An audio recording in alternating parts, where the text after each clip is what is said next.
안녕하세요. 오늘도 삶의 맛, 인생라면 채널을 찾아주셔서 감사합니다. 영상을 보시기 전에 구독 버튼과 좋아요 버튼을 꾹 눌러주시고 알림 설정까지 해주시면 새로운 사연을 가장 빨리 만나보실 수 있습니다. 그럼 오늘의 사연을 시작해 보겠습니다. 오늘 들려드리는 이야기는 특정 인물, 장소, 단체와는 아무런 관련이 없음을 알려드립니다. 어느 늦가을 오후 60대 중반의 만식 씨는 자신의 작은 수리점에서 오래된 공구함을 정리하고 있었습니다. 세월의 때가 묻은 공구들 사이에서 낡은 사진 한 장이 떨어졌습니다. 30년 전 젊은 시절 친구들과 함께 찍은 사진이었죠. 그 사진 속에는 평생 믿고 지냈던 친구 상철 씨의 환한 미소가 담겨 있었습니다. 만식 씨는 그 사진을 바라보며 깊은 한숨을 내쉬었습니다. 그때는 정말 순수했구나. 친구란 게 이렇게 소중한 줄 알았는데. 그의 마음속에는 아직도 씁쓸한 기억이 생생했습니다. 평생을 함께 살아온 친구가 어떻게 그토록 냉혹하게 변할 수 있는지 아직도 믿기지 않았거든요. 만식 씨는 젊은 시절부터 성실한 사람이었습니다. 큰 욕심 없이 작은 수리점을 운영하며 평범하지만 소박한 삶을 살아왔죠. 반면 상철 씨는 항상 큰 꿈을 품고 살았습니다. 어렸을 때부터 만식 씨보다 공부도 잘했고 집안 형편도 나았지만 성인이 되어서는 크게 성공하지 못한 자신의 현실에 늘 불만스러워했습니다. 언젠가는 크게 성공하겠다며 이런저런 사업 이야기를 자주 했었거든요. 그때마다 만식 씨의 소박한 삶을 은근히 무시하는 듯한 말들을 하곤 했지만 만식 씨는 그냥 친구의 성격이려니 하고 넘겼습니다. 두 사람의 우정은 30년이 넘게 이어져 왔습니다. 서로의 결혼식에서 주례를 서주었고 아이들이 태어나면 함께 기뻐했죠. 힘든 일이 생기면 서로 의지하며 살아왔습니다. 만식 씨에게 상철 씨는 단순한 친구가 아니라 형제 같은 존재였습니다. 그런데 그 모든 것이 한순간에 무너져 내릴 줄 누가 알았겠습니까? 이야기는 1년 전으로 거슬러 올라갑니다. 상철 씨가 갑자기 만식 씨를 찾아왔습니다. 평소와 달리 표정이 어두웠고 말을 꺼내기를 망설이더니 결국 입을 열었습니다. 만식아, 미안한데 부탁이 하나 있어. 만식 씨는 친구의 진지한 표정을 보고 귀를 기울였습니다. 상철 씨는 떨리는 목소리로 말을 이어갔습니다. 사실 아내가 큰 병이 생겼는데 치료비가 많이 들어서 급하게 돈이 필요한 상황이야. 은행 대출도 한계가 있고 다른 방법이 없어서 말인데 혹시 돈을 좀 빌려줄 수 있을까? 만식 씨의 마음이 아팠습니다. 상철 씨의 아내도 자신이 잘 아는 사람이었거든요. 가족처럼 지내온 사이인데 어려운 일을 당했다니 당연히 도와야 한다고 생각했습니다. 얼마나 필요한데? 2,200만 원 정도면 될 것 같아. 정말 미안해, 만식아. 다른 곳에서 빌릴 데가 없어서. 2,200만 원은 만식 씨에게도 결코 적은 돈이 아니었습니다. 평생 모은 돈의 상당 부분이었죠. 하지만 친구의 아내가 치료를 받아야 하는 상황이라면 망설일 이유가 없었습니다. 그래, 걱정 마. 내일 당장 준비해 줄게. 상철 씨는 만식 씨의 손을 꼭 잡으며 고마워했습니다. 눈물까지 글썽이며 말했죠. 만식아, 정말 고마워. 평생 잊지 않을게. 치료가 끝나면 바로 갚을게. 만식 씨는 다음 날 바로 은행에 가서 적금을 해지했습니다. 오랫동안 모아온 소중한 돈이었지만 친구를 위해서라면 아깝지 않았습니다. 상철 씨에게 돈을 전해주며 말했습니다. 천천히 갚아도 돼. 사모님 치료 잘 받으시길 바라. 처음 몇 주 동안 상철 씨는 평소와 다름없이 행동했습니다. 만식 씨를 만나면 고마워하며 아내의 병세에 대해 걱정스러워하는 모습을 보였죠. 만식 씨는 친구의 진심을 의심하지 않았습니다. 하지만 한 달 정도 지난 후부터 상철 씨의 태도에 미묘한 변화가 생겼습니다. 예전처럼 자주 안부를 묻지도 않았고 만날 때마다 뭔가 여유로워 보이는 모습이었습니다. 아내의 병 때문에 걱정하는 남편의 모습과는 거리가 있어 보였거든요. 2달이 지나자 상철 씨는 아예 다른 사람이 된 것 같았습니다. 만 씨가 요즘 상황이 좀 나아지고 있어라고 말하며 예전보다 당당한 태도를 보이기 시작했습니다. 만식 씨는 조금 이상하다고 생각했지만 아내의 치료가 잘 되어가고 있어서 그런 것이라고 여겼습니다. 친구를 의심하고 싶지 않았거든요. 그런데 3달이 지난 어느 날 만식 씨는 충격적인 광경을 목격하게 됩니다. 우연히 지나가던 동네 식당 앞에서 상철 씨가 다른 사람들과 술을 마시며 호기롭게 이야기하는 모습을 본 것입니다. 요즘 좋은 투자처를 찾았는데 수익이 나쁘지 않더라고. 역시 기회를 잘 봐야 한다니까. 만식 씨는 귀를 의심했습니다. 투자 이야기를 하고 있다니 그럼 빌려간 돈으로 투자를 한 건가요? 아내의 치료비가 아니라. 만식 씨는 그 자리에서 바로 들어가서 따져 묻고 싶은 마음을 간신히 참았습니다. 하지만 마음속으로는 의심이 커져갔습니다. 며칠 후 만식 씨는 상철 씨를 따로 만나 조심스럽게 물어봤습니다. 상철아, 사모님 치료는 어떻게 되고 있어? 응, 많이 나아졌어. 다행히 큰 수술은 안 해도 될 것 같다고 하더라고. 상철 씨의 대답이 예전과 달라졌습니다. 처음에는 큰 수술이 필요하다고 했는데 이제는 수술이 필요 없다고 하니까요. 그런데 얼마 전에 투자 이야기하는 걸 들었는데 혹시. 상철 씨의 얼굴이 순간 굳어졌습니다. 들킨 것을 직감했는지 당황하는 기색이 역력했죠. 아, 그건 원래 있던 작은 돈으로 한 거야. 치료비하고는 상관없고. 하지만 상철 씨의 목소리에는 확신이 없었습니다. 오히려 급하게 변명하는 듯한 톤이었죠. 그럼 빌린 돈은 정말로 다 치료비로 쓴 거야? 당연하지. 내가 왜 거짓말을 하겠어? 너 나를 의심하는 거야? 상철 씨는 오히려 화를 내며 만식 씨를 나무랐습니다. 예전 같으면 자세히 설명하려고 했을 텐데 이번에는 얼버무리며 화제를 바꾸려 했죠. 만식 씨는 점점 더 의심스러워졌지만 확신할 수는 없었습니다. 그런데 며칠 후 결정적인 순간이 찾아왔습니다. 어느 날 만식 씨는 우연히 놀라운 장면을 목격하게 됩니다. 만식 씨가 은행 일을 보러 가는 길에 근처 카페에서 상철 씨가 누군가와 전화를 하는 모습을 보게 된 것입니다. 상철 씨는 꽤 흥분한 목소리로 이야기하고 있었기 때문에 만식 씨도 일부를 들을 수 있었습니다. 네, 지금까지 수익이 좋았으니까 조금 더 투자해 볼까 해서요. 네, 한 2천만 원 정도는. 만식 씨는 충격을 받았습니다. 2천만 원이라는 금액이 자신이 빌려준 돈과 비슷했거든요. 만식 씨는 그 순간 강한 의심을 품게 되었습니다. 상철 씨가 자신의 돈으로 투자를 하고 있을지도 모른다는 생각이 들었죠. 하지만 혼자만의 추측으로는 부족했습니다. 더 확실하게 알아봐야 했죠. 그런데 며칠 후 또 다른 기회가 찾아왔습니다. 만식 씨가 장을 보러 나갔다가 상철 씨의 아내를 우연히 만난 것입니다. 사모님, 안녕하세요.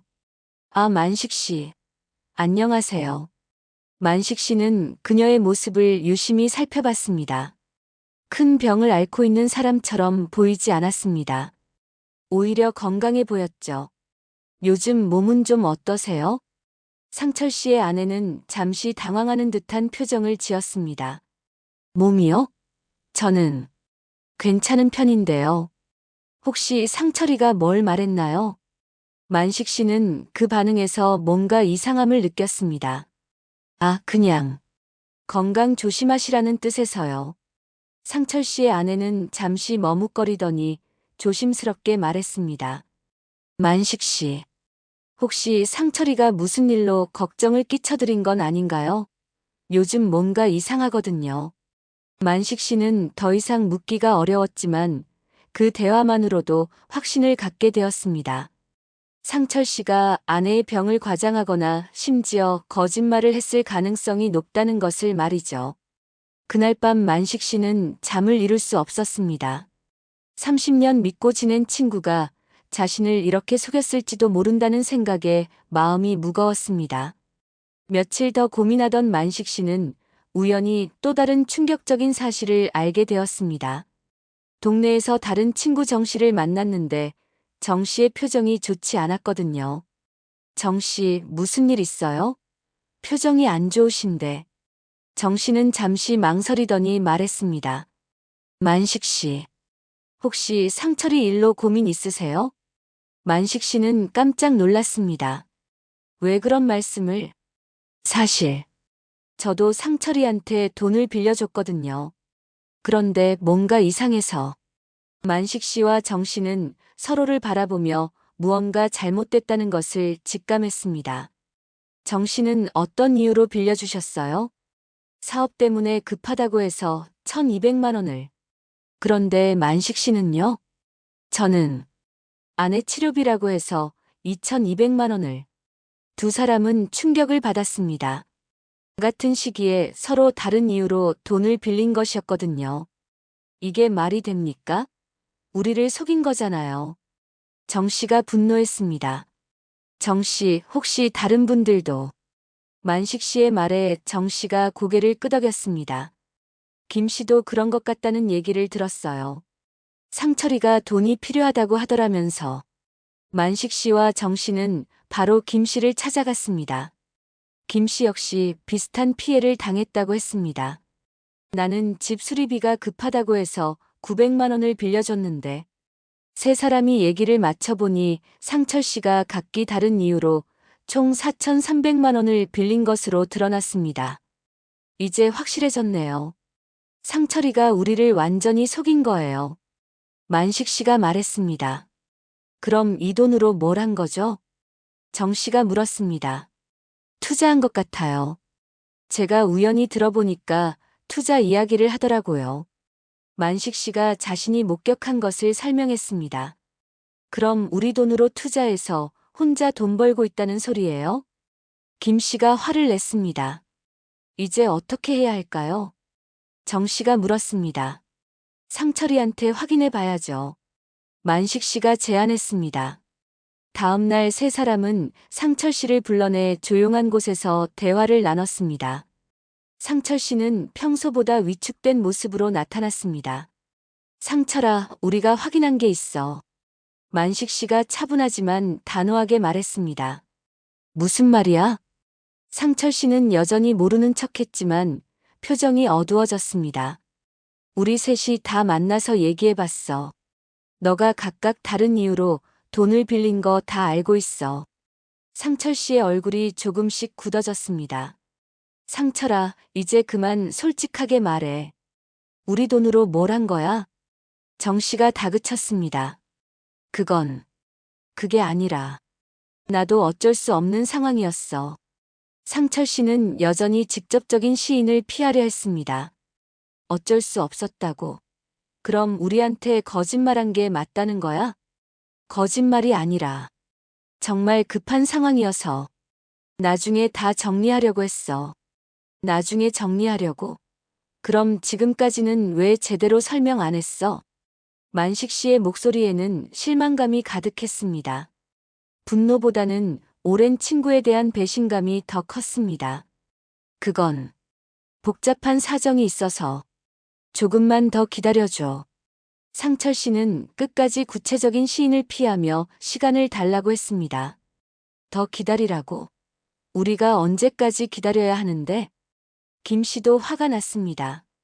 그리고 왜 각자 다른 이유를 댔어? 치료비, 사업자금, 수리비. 왜 제각각 다른 거짓말을? 세 사람의 추궁에 상철 씨는 점점 더 궁지에 몰렸습니다. 그건 말하기가 어려워서. 너희들한테 걱정 끼치고 싶지 않아서. 걱정 끼치기 싫어서 거짓말한 거야? 거짓말이 아니라. 상황이 복잡해서. 정말 갚으려고 했어. 상철 씨는 여전히 제대로 된 사과나 시인을 하지 않았습니다. 오히려 계속 변명만 늘어놓고 있었죠. 세 사람은 상철 씨의 태도에 더욱 실망했습니다. 진심으로 잘못했다고 인정하고 사과할 줄 알았는데 끝까지 회피하고 변명만 하는 모습을 보니 더 이상 참을 수 없었습니다. 그런데 예상치 못한 일이 벌어지기 시작했습니다. 처음에는 작은 소문으로 시작됐습니다. 상철 씨가 투자했다는 그 회사에 대한 이상한 얘기들이 들려온 것입니다. 상철 씨가 투자한 그 회사 괜찮을까요? 동네 사람이 만식 씨에게 물었습니다. 왜 그런 말씀을? 다른 투자자들이 돈을 빼려고 하는데 잘 안 된다는 얘기가 있더라고요. 만식 씨는 불안한 예감이 들었습니다. 몇 주가 더 지나자 소문은 점점 더 구체적이 되었습니다. 그 회사 사무실이 비었다던데요. 투자자들이 연락이 안 된다고 하네요. 만식 씨는 상황이 심각해지고 있다는 것을 느꼈습니다. 그리고 마침내 그날이 왔습니다. 만식 씨는 상철 씨로부터 다급한 전화를 받았습니다. 만식아, 큰일 났어. 상철 씨의 목소리는 절망적이었습니다. 무슨 일이야? 투자한 회사에 큰 문제가 생겼어. 만식 씨는 직감적으로 최악의 상황이 벌어졌다는 것을 알았습니다. 어떤 문제? 회사가 갑자기 연락이 안 돼. 사무실도 비어 있고 사기인 것 같아. 그럼 투자한 돈은?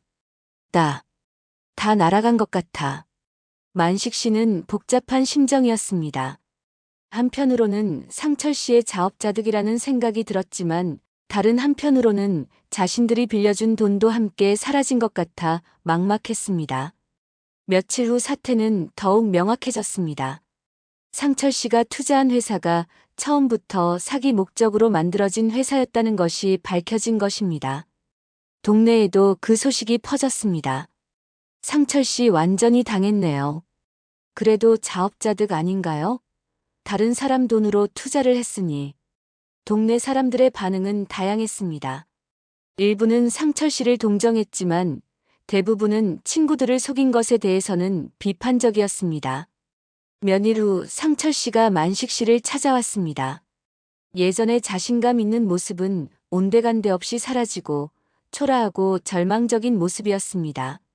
만식아, 미안해. 상철 씨는 고개를 숙인 채 간신히 말을 꺼냈습니다. 정말 이런 일이 벌어질 줄 몰랐어. 이제 와서 몰랐다고. 만식 씨의 목소리에는 깊은 실망감이 배어 있었습니다. 투자한 돈을 다 잃었어. 사기를 당한 거야. 사기를 당했다고. 그럼 우리 돈은 어떻게 될 거야?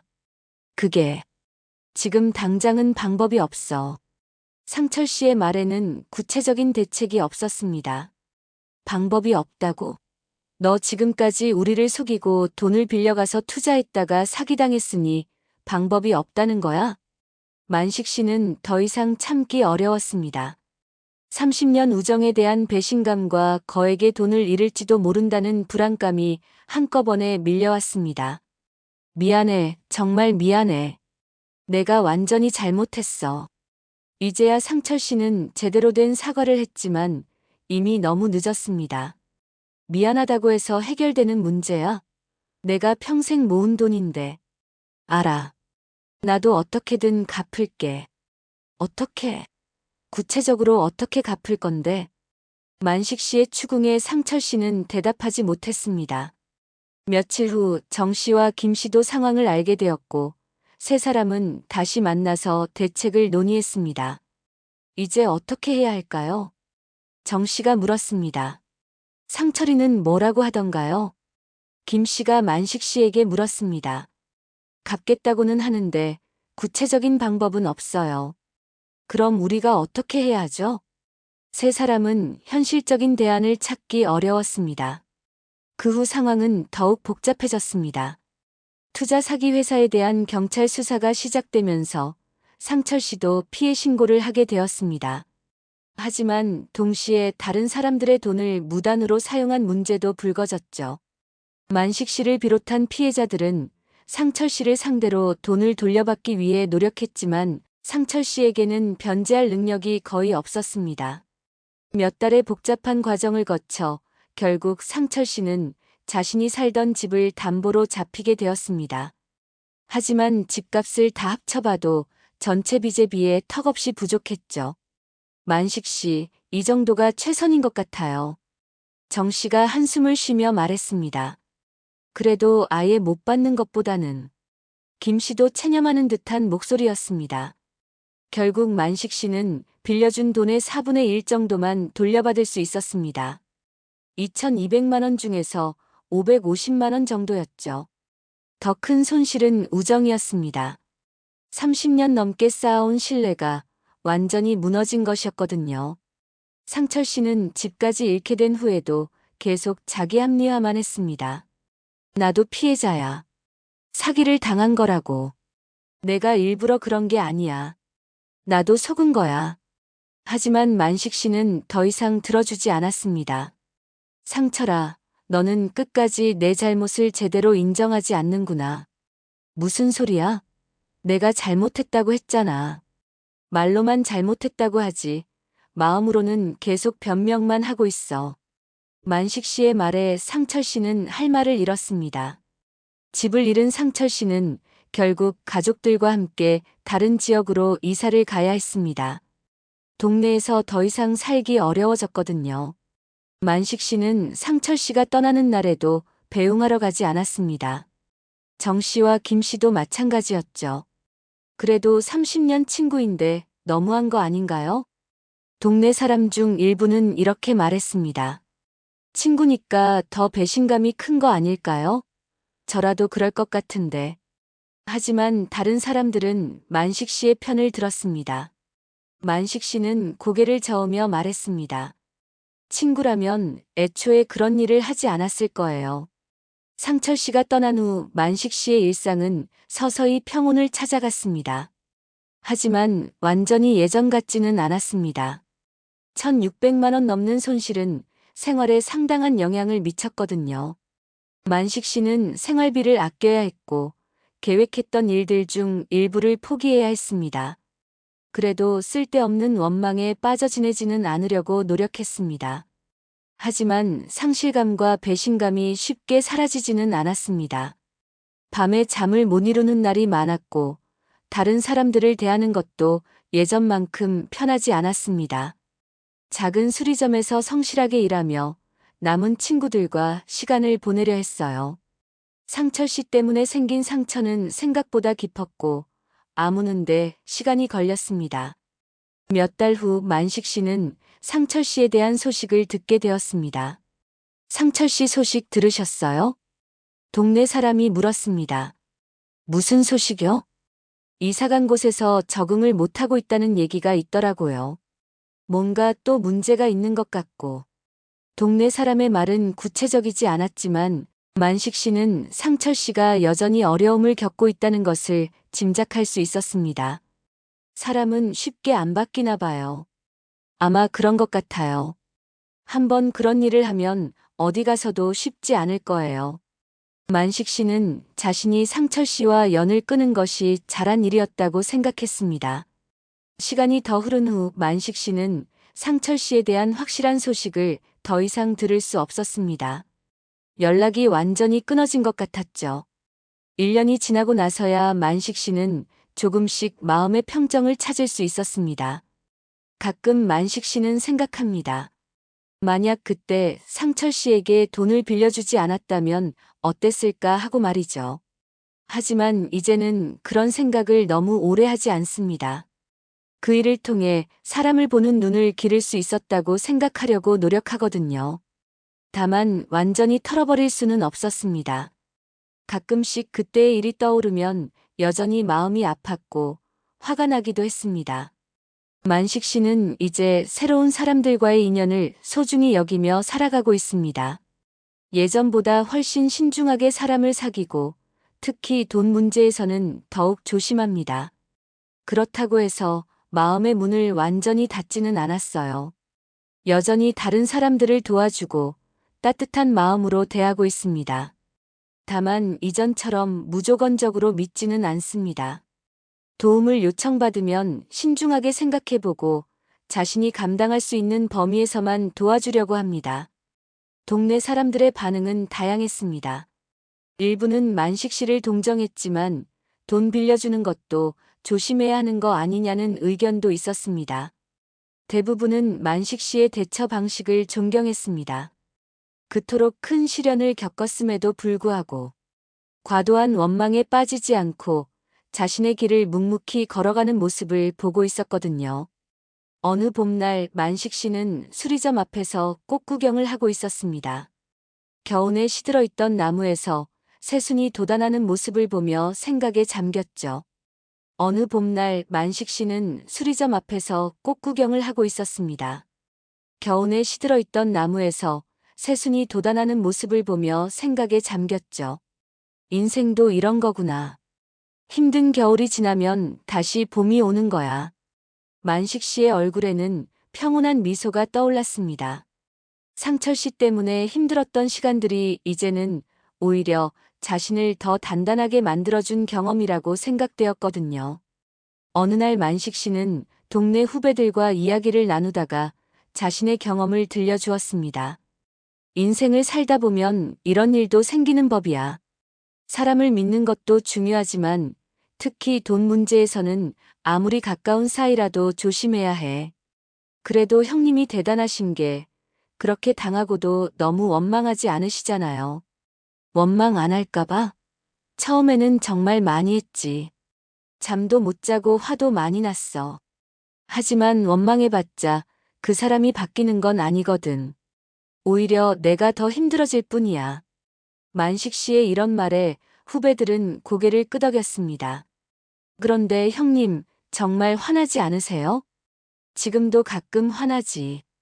그 돈만 있어도 얼마나 좋을까 싶고. 하지만 계속 그런 생각만 하면 내가 불행해져. 차라리 다른 생각을 하는 게 낫더라고. 그럼 어떻게 마음을 다스리세요? 시간이 약이야. 그리고 생각을 바꾸는 거지. 1,600만 원으로 그 사람의 진짜 모습을 미리 알게 됐다고 생각해. 나중에 더 큰 피해를 당할 뻔했는데 미리 알게 된 거니까. 그래도 돈이 많이 아깝지 않으세요? 아깝지 않을까봐? 지금도 아깝지. 하지만 이미 지나간 일이잖아. 아까워해봤자 돌아오지 않으니까 받아들이고 살아가는 수밖에. 혹시 그분하고 다시 연락하실 생각은 없으세요? 없어. 이미 끝난 관계야. 믿음이 깨진 관계는 다시 시작하기 어려워. 특히 돈 문제로 그렇게 된 건 더더욱. 후배들은 만식 씨의 솔직한 말에 깊은 인상을 받았습니다. 형님도 사람이시구나 싶어요. 처음에는 너무 초월한 분인 줄 알았는데. 나도 사람인데 뭘. 화도 나고 속상하기도 하지. 다만 그런 감정에만 매여 살 수는 없잖아. 상철 씨의 이야기를 들은 사람들은 대부분 비슷한 반응을 보였습니다. 거짓말과 욕심은 결국 자신을 망치는 독이라는 것, 그리고 돈 문제에서는 아무리 가까운 사이라도 조심해야 한다는 교훈을 얻었다고 말하죠. 결국 이 이야기는 우리에게 중요한 깨달음을 줍니다. 아무리 오랜 친구라도 돈 문제에서는 신중해야 하고 거짓말로 얻은 것은 결국 더 큰 대가를 치르게 된다는 것을 말이죠. 그리고 어떤 시련이 와도 자신의 품위와 원칙을 잃지 않는 것이 얼마나 중요한지도 보여줍니다.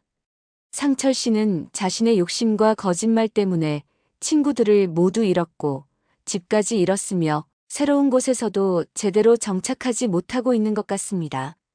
평생을 쌓아온 모든 인간관계와 신뢰가 무너진 것이죠.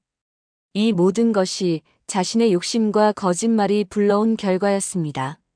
반대로 만식 씨는 비록 큰 금전적 손해를 보고 정신적 고통도 겪었지만 시간이 지나면서 더 큰 지혜와 내적 성숙을 얻었습니다. 주변 사람들의 존경도 받게 되었고 진정한 인간의 품격이 무엇인지 보여주었습니다. 완전한 승리는 아니었지만 인생에서 더 소중한 것들을 지켜낸 것이죠. 친구 관계에서 가장 중요한 것은 신뢰입니다. 그 신뢰를 한번 깨뜨리면 다시 회복하기는 매우 어렵죠. 상철 씨는 이 소중한 신뢰를 돈 때문에 버렸고 그 결과 모든 것을 잃고도 진정한 반성 없이 계속 자기 합리화만 하고 있는 것 같습니다. 이 이야기를 들으시는 분들께도 묻고 싶습니다. 만약 여러분이 만식 씨 같은 상황에 처한다면 어떻게 하시겠습니까? 그리고 상철 씨 같은 유혹에 빠지지 않으려면 평소에 어떤 마음가짐을 가져야 할까요? 인생은 길고 복잡합니다. 그 과정에서 우리는 많은 사람들을 만나고 헤어지기를 반복하죠. 하지만 진정한 관계는 어려울 때 더욱 빛을 발하는 법입니다. 만식 씨와 상철 씨의 이야기는 바로 그것을 보여주는 대표적인 사례라고 할 수 있습니다.